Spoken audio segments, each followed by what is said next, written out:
नमस्कार दोस्तों, स्वागत है आपका टेक्नो डिफेंस अपडेट पे। तो दोस्तों, पिछले 2 दिन से वीडियो लगातार ठीक टाइम पर नहीं आ रही थी और अब मैं आपको वीडियो डेली सही समय पर दूंगा। और आज हम बात करेंगे भारत के सबसे बड़े हथियार की। और दोस्तों, पिछली एक वीडियो में कहा था कि जितने भी कमेंट हैं उनको शो कर देना स्क्रीन पर। एक सब्सक्राइबर है, उनके कहने पर मैंने कर दिया है। हालांकि दोस्तों, सारे जो स्क्रीनशॉट है उनको शो करना पॉसिबल नहीं होता है, क्योंकि जो कमेंट होते हैं वे फिर क्लियर नहीं दिखते हैं। तो चलिए दोस्तों, इस बात को छोड़ते हैं। और उससे पहले मैं आपसे माफ़ी चाहता हूं कि चैनल पर मैं 2 दिन से प्रॉपर काम नहीं कर रहा था, क्योंकि ना तो वीडियो टाइम पर आ रही थी और ना ही वीडियो मैं लगातार दिन की 2 वीडियो ना आपको दे पा रहा था। तो ऐसे में उसके लिए माफ़ी चाहता हूं, लेकिन अब आपको डेली पर डे 2 वीडियो यहाँ पर मिलेगी। तो आप फटाफट से चैनल को सब्सक्राइब कर लीजिएगा, साथ ही बेल आइकन को भी प्रेस कर लीजिएगा। तो दोस्तों, आज हम इस वीडियो में बात करेंगे भारत के सबसे बड़े हथियार आईएनएस विक्रांत यानी कि एयरक्राफ्ट कैरियर की। दोस्तों, आपको पता है कि एयरक्राफ्ट कैरियर का कितना ज्यादा दबदबा होता है। अगर किसी देश के पास ये तैनात हो जाते हैं तो उस देश का जो कलेजा है वो पहले ही हलक को आ जाता है, क्योंकि बहुत बड़े हथियार होते हैं। जैसा कि आपने देखा कि अमेरिका पूरी दुनिया को इन्हीं हथियारों के दम पर डोमिनेट करता है, जैसे चाहे वो साउथ चाइना सी हो या फिर ईरान के साथ कॉन्फ्लिक्ट हो, रूस हो। मतलब अपने दुश्मनों को वो इन्हीं हथियारों से ज्यादातर जो डोमिनेट करने की पूरी कोशिश करता है, इसमें वो कामयाब भी रहता है। जैसे कि आपको पता है कि साउथ चाइना सी में अमेरिका ने एयरक्राफ्ट कैरियर तैनात कर रखे हैं और चाइना के ऊपर कितना ज्यादा प्रेशर क्रिएट कर रखा है। चाइना की हिम्मत नहीं होती कि वे एक बार भी उन एयरक्राफ्ट कैरियर की तरफ आंख उठाकर देखे या फिर उनके जो क्षेत्र है उसमें घुसने की कोशिश करे। तो ऐसे में भारत के लिए भी एयरक्राफ्ट कैरियर जरूरी था। तो ऐसे में भारत ने अपने आईएनएस विक्रांत को समंदर में उतार दिया और इसकी पूरी डिटेल्स के बारे में हम बात करेंगे। और साथ ही पूरी वीडियो में हम जानेंगे कि क्या भारत को अपना अगला एयरक्राफ्ट कैरियर बनाना चाहिए या कितनी जल्दी बनाना चाहिए। तो चलिए दोस्तों, वीडियो को शुरू कर लेते हैं। तो दोस्तों, सबसे पहले हम बात करते हैं नेम की। तो दोस्तों, जैसे कि आपको वैसे तो पता ही चल गया है कि आईएनएस विक्रांत के ऊपर वीडियो है, लेकिन इसे बिल्ड करती है कोचिन शिपयार्ड और इसकी कॉस्ट है 13, माफ कीजिएगा, 3.13 बिलियन US डॉलर। और अभी ये सी ट्रायल्स के लिए नेवी के पास है और डिस्प्लेसमेंट है इसका 44,000 टन, जो कि मतलब कि भारत के रिक्वायरमेंट के हिसाब से सही है। लेकिन आने वाले टाइम में भारत को इससे भी बड़ा एयरक्राफ्ट बनाने की जरूरत है, ताकि भारत की जो चुनौतियां हैं उनको भारत आसानी से कंटेन कर सके। और इसकी लेंथ है 262 मीटर और बीम है इसका 62 मीटर और डेप्थ है 25.6 मीटर। और इसके बात करें प्रोपल्शनर की, तो दोस्तों इसमें 4 जनरल इलेक्ट्रिक्स के LM 2500 जो शाफ्ट है वे लगे हैं और इसमें टो शाफ्ट लगे हैं। और इसकी स्पीड है भी बहुत अच्छी है, जो कि 44 किलोमीटर पर आवर है, जो कि एक एयरक्राफ्ट कैरियर के हिसाब से बहुत ज़्यादा अच्छी है। और इसे भारत ने खुद बनाया है पूरी तरह से, लगभग इंडिजीनियस प्रोजेक्ट भारत का रहा है। और तो इसमें बात करें हम सेंसर और प्रोसेसिंग सिस्टम की, तो देखिए दोस्तों, इसमें ALTA 2248 star AESA multifunctional radar लगा है। और दोस्तों, बात करें इसके अर्मामेंट की, तो इसमें Barak 1 Barak 8 surface to air missile लगी। अब सबसे बड़ा सवाल आ जाता है कि क्या भारत इस पर MiG-29K को ही ऑपरेट करेगा।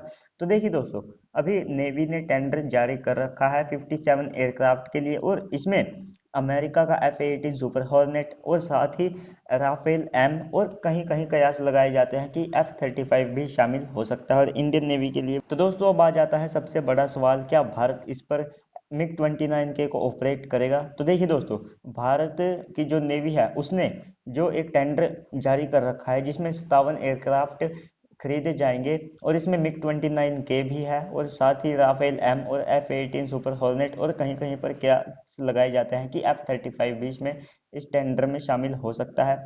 तो देखिए दोस्तों, कौन सा फाइटर जेट भारतीय नेवी के लिए सबसे बेहतर होगा। तो इससे पहले हम समझते हैं कि जो भारत है अपनी जो निर्भरता है उसको रूस के ऊपर से बहुत ज़्यादा कम करना चाहता है, क्योंकि रूस जो हथियार भारत को देता है वो सेम हथियार चाइना को भी चिपका देता है।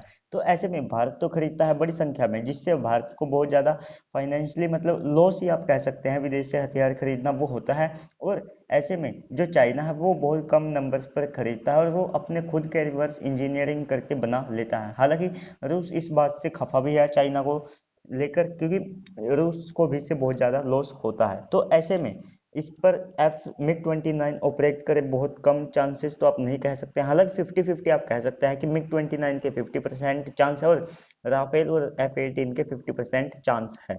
क्योंकि दोस्तों हालांकि राफेल की बहुत ज़्यादा इसमें वो बहुत ज़्यादा तगड़ा कंटेंटर आप इसमें कह सकते हैं वो उभर कर आया है, क्योंकि इंडियन नेवी भी अब राफेल की तरफ जा सकती है।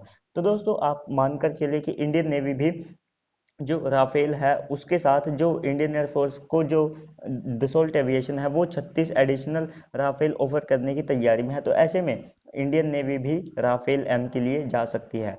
तो दोस्तों इस पर 35 से 40 एयरक्राफ्ट आसानी से ऑपरेट किए जा सकेंगे और हेलीकॉप्टर इस पर 10 कमाओ K-31 ये तो पूरी तरह से पक्का है कि यही ऑपरेट किए जाएंगे, और वेस्टलैंड और साथ में सी किंग और HAL ध्रुव इस पर ऑपरेट किए जाएंगे। तो दोस्तों अब समझते हैं एयरक्राफ्ट कैरियर की अहमियत को। तो देखिए दोस्तों जो अमेरिका है उसके पास आज की तारीख में इतने बड़े बड़े एयरक्राफ्ट कैरियर है, लेकिन अब भी वो यहीं पर नहीं रुक रहे हैं।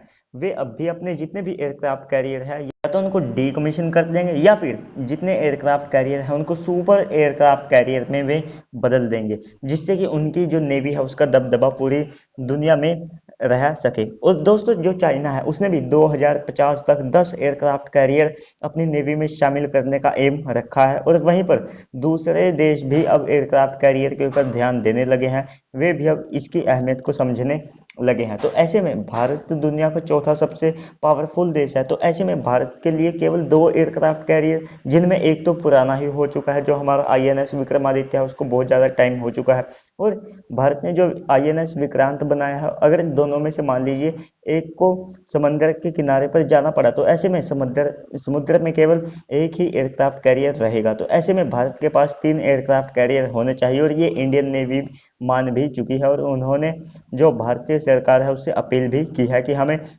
3 एयरक्राफ्ट कैरियर चाहिए, जिसमें से एक अगर मान लीजिए मेंटेनेंस के लिए किनारे पर है तो बाकी 2 आसानी से इंडियन ओशन में ऑपरेट कर सके। और दोस्तों इससे भारत चाहे तो साउथ चाइना सी में भी अगर भारत का नेवल बेस बनता है किसी देश के पास तो भारत ऐसे में बड़ी आसानी से अपने एयरक्राफ्ट कैरियर को वहां पर ले जा सकता है। जैसे कि आप देख सकते हैं कि अमेरिका का 7th फ्लीट हर समय जो जापान है वहां पर तैनात रहता है। तो ऐसे में भारत के लिए भी बहुत ज़्यादा चांसेस आएंगे कि चीन के ऊपर जो प्रेशर है वो किया जा सके, और ऐसे में भारत के लिए बहुत सारी अपॉर्चुनिटीज़ भी सामने आएगी। तो दोस्तों ऐसे में भारत को एयरक्राफ्ट कैरियर तो बनाना चाहिए। हालांकि आप पाकिस्तान को अगर सोच रहे हो कि भारत पाकिस्तान को लेकर एयरक्राफ्ट बनाए तो ऐसे में आप बहुत ज़्यादा गलत और बहुत ज़्यादा छोटी सोच रख रहे हो, क्योंकि भारत जैसा बड़ा देश और पाकिस्तान का आज की तारीख में कोई कंपैरिजन नहीं रहा है।